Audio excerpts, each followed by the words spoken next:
My name is Kwabena Chenche. Many thanks for joining us here on News Desk. Now, President John Dramani Mahama slammed the country's national security apparatus for leaking the security intelligence on possible terrorist attack on the country. The security alert, which was an internal memo to all security agencies, has gone viral. The president on Koforidua-based Sunrise FM expressed dissatisfaction over the lack of secrecy among the security agencies and advised the situation is dealt with without creating panic. But, I mean, there's been a lot of issues that have come up after that very statement by the president. Let's now take the thoughts of the director of the Faculty of Academic Affairs and Research at the Kofi Annan International Peacekeeping and Training Center. I'm speaking of Dr. Emmanuel Kwesieni, who's joining us live now over the telephone. Doc, good morning. Many thanks for your time here on News Desk this morning, sir. Good morning. So, clearly, one would suggest that the president has a point, really. It isn't everything that needs to be put out there in the public domain. Some also do think, well, it's really not the case. But from where you sit, is this the best approach? The president suggesting that, well, a lot more things are kept under wraps just so we don't create unnecessary fear and panic? Well, I think the president has a point, particularly if this memo was supposed to have been transmitted securely over a secure line that is unhackable. Now, if we have secure communication and this thing has come out, then probably somebody within the system thought, well, look, these guys need to know this information anyway. It's not only us who need to know it.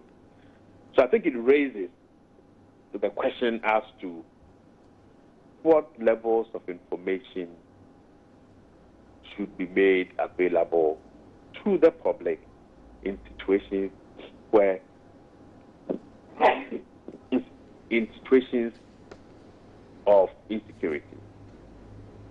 Okay, does this make us more alert, vigilant, knowing that at the highest levels, there is concern? And the president's concern is more about modes of transmission security. So that is one way that we can look at it. And I think legitimately we need to look at that. How can we ensure that there is secure, communications, and the people who have access to the most sensitive information also do not mistakenly or otherwise let it leak. Second relates, yes. Right, sir. Go ahead, sir. The second relates to general notions of how we should understand our security. Now, if you look at the text, truly, it's not because we knew or we know where it's coming from and where it's going to. The actual content is nothing that should raise eyebrows. Because in the past couple of weeks, we've been made aware that this can happen. There's been a formal government communique about the credibility of a probable attack, all those things. But it's just that, the source and the recipient are released, and this is quite uncomfortable and it's quite unfortunate. Yeah. But many have suggested that this could have probably been leaked because of the way and manner in which our security apparatus are handling some of the issues relating to this possible terror attack. Some are saying we are not acting as though we are prepared for such a thing.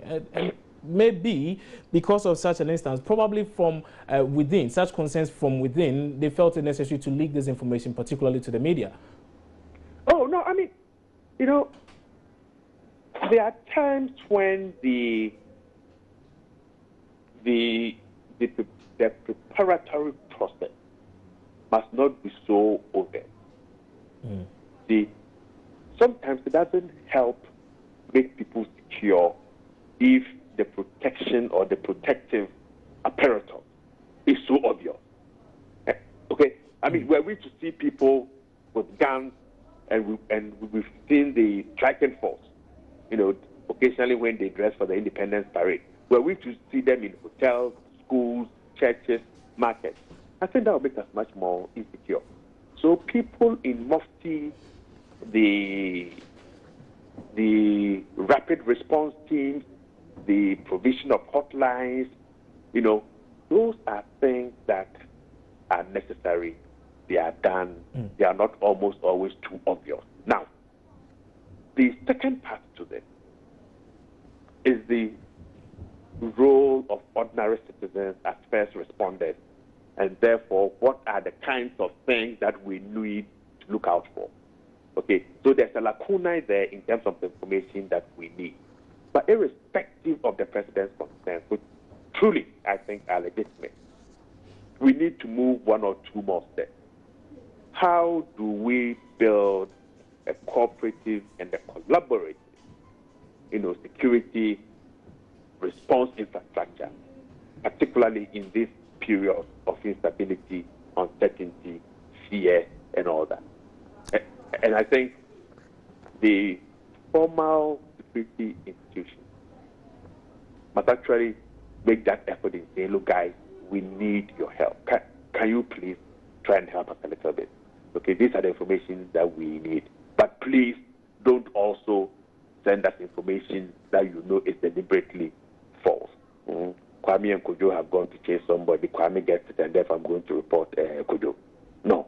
You see, because resources will then be wasted rushing to that place, taking time to search. Okay? And one of the things that I think we need to be aware of, yesterday I was disaggregating, if you look at the targets for both Al-Qaeda and Islamic State in West Africa, that Boko Haram, which is the representative of Islamic State in West Africa, likes crowded places, markets, bus stops, whilst Al-Qaeda so far has focused on big hotels, small hotels, stuff like that. Now, would they try to look for another target that is different from their usual choice of target? And I think if you look at West African markets, they are still very crowded. Our schools are fairly big and fairly crowded. Churches or religious places of congregation are very crowded. So we've got to think outside the box and ask ourselves some very tough questions. How will it look like? Will it be guns blazing, or it will be an extremely high explosive device fitted into a camera or a mobile phone or something of that sort? How do we respond, or how do we behave when we see these things seemingly lying down because somebody has forgotten it? Okay, so those are the kinds of information that I think. Right. So I mean, speaking of the preparedness, particularly as regards the protection of such areas, such crowded areas. Yesterday, we had quite a number of reports that during visits by quite a number of media persons and other media houses, told of some of the very popular and crowded communities in Accra and centers in Accra, it didn't look like much had been done as far as preparation is concerned. And there was just some have suggested there was even a security lapse in quite a number of these very popular open places with such huge crowds. Is that a cause for worry, even after this alerts? Well, we will always worry.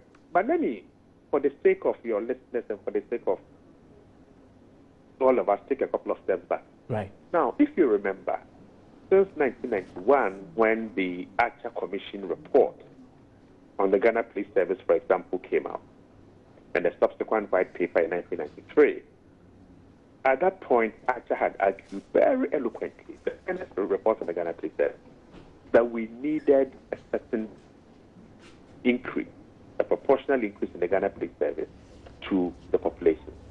Now, this has never been done. So that what you see is that we are playing catch-up with respect to getting enough police officers, well-equipped, well-trained, dedicated, willing and prepared to lay their lives on the line.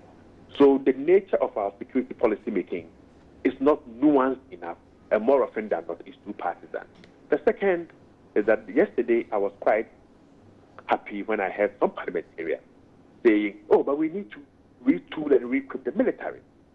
Now, if you go back 8 years over time, every instance where a government has sought to improve or to acquire equipment for the military, even for peacekeeping, that has led to a political battle and backlash in Parliament. Question: how can we design and develop a national security strategy that is forward-looking and can respond as quickly as possible to some of the unseen, unknown developments that are happening. You see, because the new recognition that we need to retool and re-equip our forces probably is coming a little too late.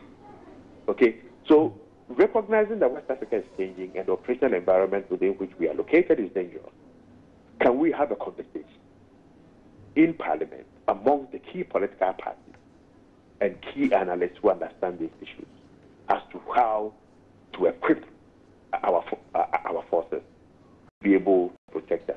Let's not forget that a poorly equipped force also puts the lives of the forces themselves at risk. Okay? Right. So in seeking protection for ourselves, we also got to ensure that these men and women who protect themselves are supremely well equipped, very well trained, and highly insured so that they can go out there and get a job done. Right. Doc, many thanks for your time on News Desk this morning. And that was Dr. Emmanuel Kwesi Enin. He's the Director of the Faculty of Academic Affairs and Research at the Kofi Annan International Peacekeeping and Training Center. He joined us over the phone lines with some thoughts on the issue. And he does say that, well, he does agree to a very large extent the call by the President slamming some of the security apparatus there for leaking that very intelligence memo on a possible terror attack on Ghana. Let's still stay with the issues of security. And about 829 Ghanaian youth trained under the community policing module have graduated from the police training school at Pwalugu in the Upper East region. Now, this is to address the shortfall in our security system as the tension in the country heightens over the attacks in neighboring Ivory Coast and Burkina Faso, and the prophecy by renowned prophets T.B. Joshua about a terror attack on the country. Albert Sori has more.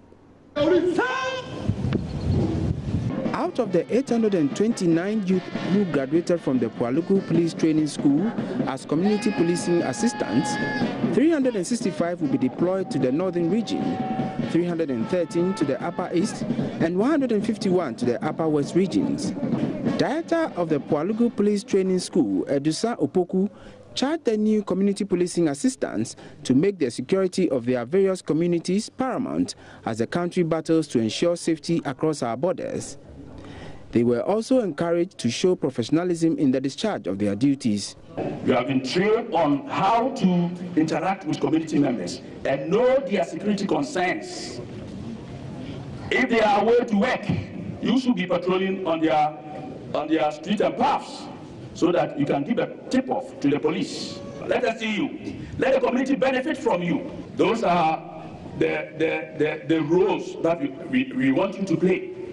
Go there and give the police tip-off whilst you're on patrol so that police can act. Where the problem is beyond you, inform your police officers who will come and do the job. Upper East Regional Police Commander DCOP Simon Yao Afeku admitted that having community policing assistants as part of the security system will go a long way to strengthen security in the society. He, however, advised the new community policing recruits not to abuse their position. You are not yet policemen. You are to assist the police in the performance of our duties. And I know you have been taught and you have able to learn a lot in this direction. So let me take this opportunity to advise. I don't want to use the word caution.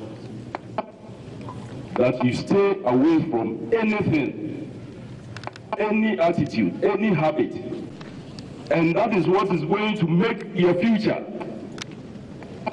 If you misbehave, I believe you will be building your future opportunities at gaining any further employment. Director of Human Resources at the Ministry of Employment and Labour Relations, Alisa Tipo, re-emphasized government's commitment to employing the youth in the country. CPA modules will be inaugurated by the end of this week. And the massive application that we received shows that all of you are interested in working. And so government is also ready ready to ensure that all of you do one work or the other. By the end of this year, believe you me, most of you will be gainfully employed.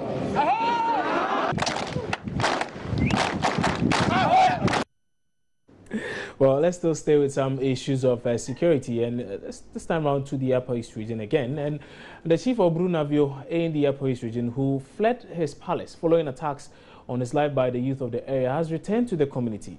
Navio Pay Adam Krasi II nearly escaped death last Thursday when the angry youth burnt down 2 structures and attacked his palace. The attack was as a result of a long-standing chieftaincy disputes in the area. However, speaking to Joy News this morning, the chief still maintains that his life is in danger because information reaching him so far indicates that people still harbor plans of attacking him. We'll be bringing you a lot more on this in subsequent bulletins. You're unable to get through to the chief at this moment, but we also told that there's a court action over this very same issue today. We'll be bringing you details of that court action as well as the security situation in Navio there. Let's now head to the Ashanti region, where we are told that several parts of the regional capital, Kumasi, remain in darkness almost 24 hours after a transformer at the Electricity Company of Ghana's substation in Abinchi exploded.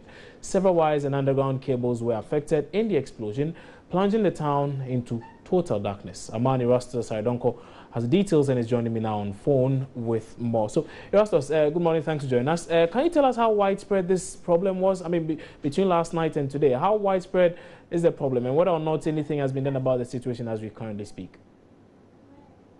The F reactor, as it's called, exploded and went into flames yesterday at 5 p.m. It affected a larger portion of Kumasi. We can even talk about close to half of Kumasi going off completely for hours. And so they had to transfer the load from that substation A to another substation before they could transfer power to some parts of Kumasi. And so we still have a larger part of Kumasi and some parts of Ashanti region that take feed from this particular reactor still off as we speak. I'm being told by ECG officials that the bent F reactor, a similar one, has been ordered from Accra. Currently, as we speak, is on its way, and so they will be able to fix the problem by close of today. Erastus, you're saying this suggests that maybe power to some other portions of Kumasi have been restored. But I wanted to know the exact areas which are still in darkness in Kumasi. Do you have any idea? Well, it is difficult to tell the areas because as of yesterday we had the whole of Asukwa, Amlaga Junction, Oforikum, some parts of Afon Kwanta, Amakum off. But then some parts of Ashanti region. And in fact, you cannot tell which areas. We are not being given the whole area. Just that we are told that a quarter of Kumasi went off yesterday. As we speak, Asukwa has been restored. Alaga Junction has been restored. Parts of Tech has power now. Oforikum has power now. But we are talking about still some areas still off as we speak, according to the ECG. Okay, right. Erastus, many thanks for that update. We'll be coming back to you a bit later on for a lot more. But let's now still stay with the issue and speak to the public relations officer for the ECG in the Ashanti region. I'm speaking of Erasmus Beidu, who is also joining me on phone now. Mr. Beidu, good morning. Many thanks for your time, sir. I want to find out, really, for how long will the Garden City, I'm speaking of Kumasi, have to experience this blackout? Yes, we do know that several portions of the city have now been restored with power, but how about the others? All tied together. Interestingly, we don't have separate parts of the city. It's all linked up.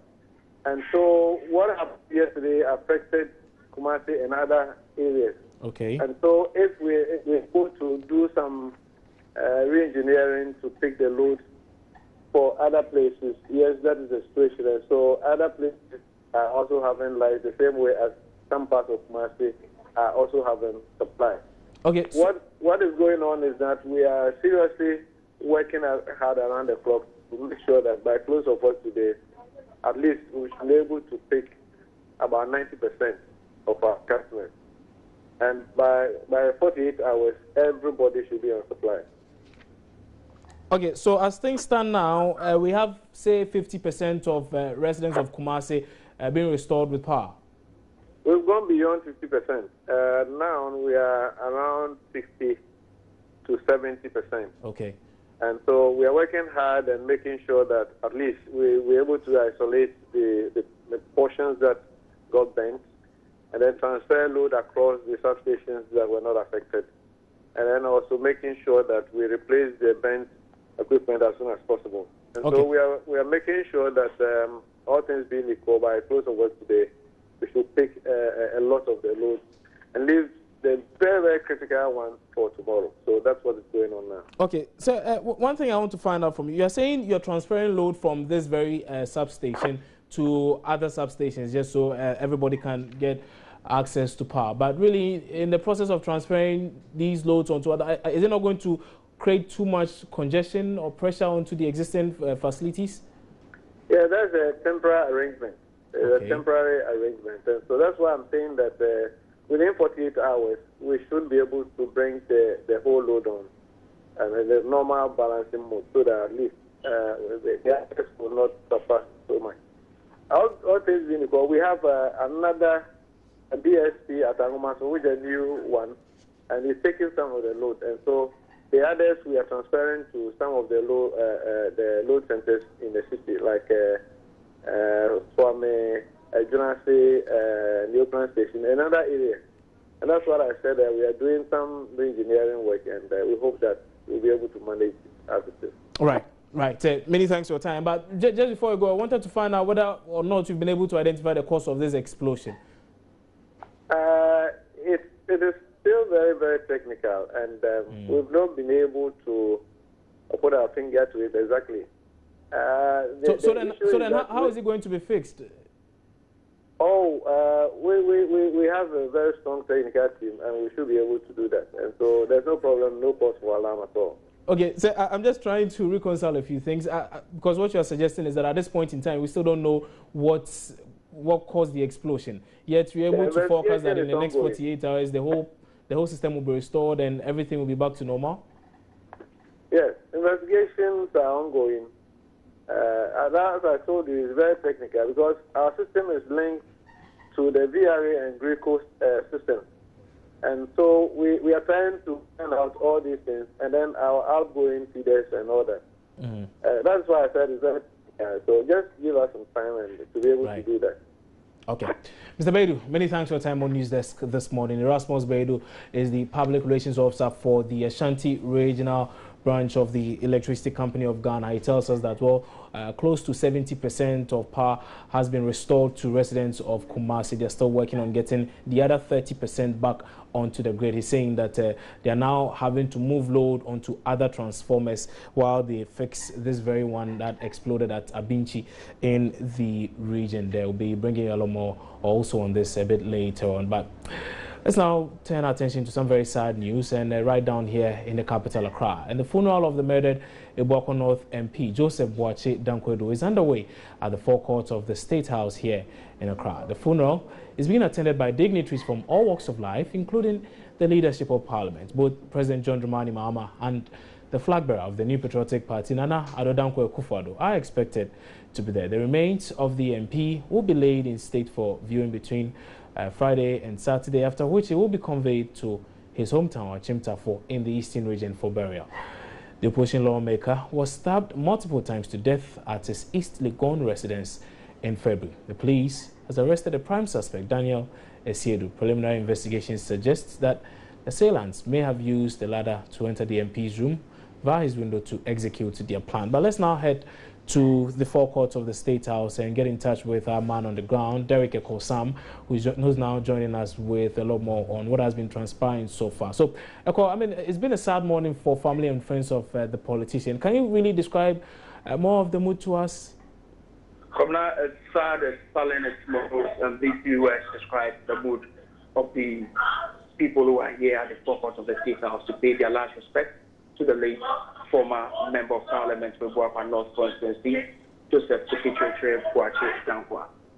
The President, His Excellency John Dramani Mahama, is here together with the Vice President, Kwesi Bakwemi Sahata.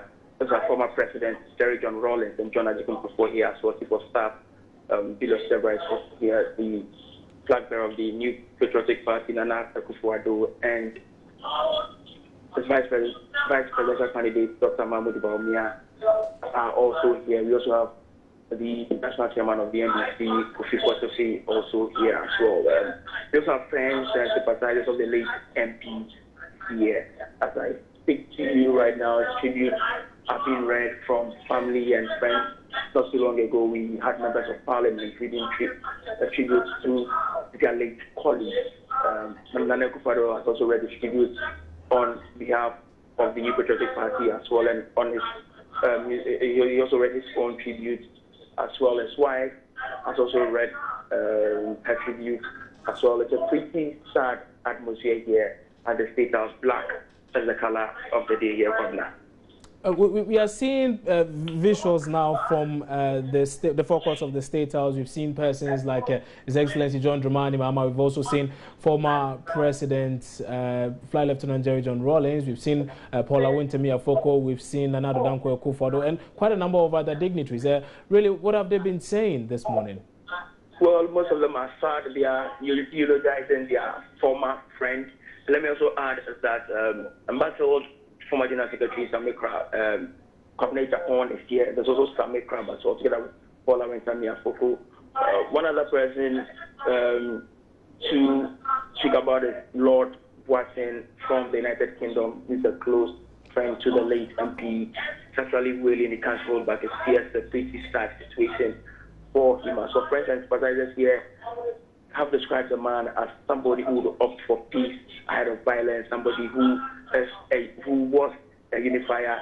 They say they have lost a friend, they have lost somebody they can count on, and for the family, they say it's a devastating moment for them. Right. Derek, many thanks for that update from the forecourt of the State House there. We'll be coming back to you at midday for a lot more. And that was my colleague Derek Okosama reporting from the State House, where we are having that very ceremony to say goodbye to the late Ibuako North Member of Parliament, Joseph Boakye Dankwa. May his soul rest in perfect peace. We're taking a break here on News Today. News Desk, I beg your pardon. When we come back, we'll bring you some business with Emmanuel Abojiri. Stay with us.